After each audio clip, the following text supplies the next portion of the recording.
90. Noong simple lang ang lahat, wala pang gaanong teknolohiya, lansangan ng laruan. Mula umaga hanggang tanghalian, pagsapit ng hapon, siesta naman. Kasama ang mga sobra, Mara Clara sa bawat tahanan.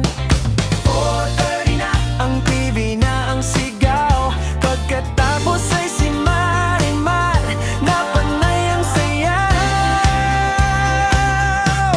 Dekada 90, kay sarap balikan, mga araw na hindi bitin kailanman.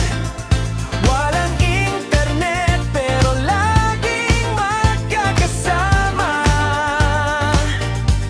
tawanan at kwentuhan hanggang gumabi na.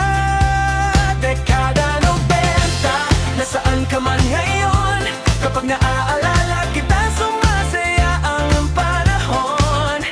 At kahit nagbago na ang ikot ng mundo, may batang naiwan pa rin sa puso ko.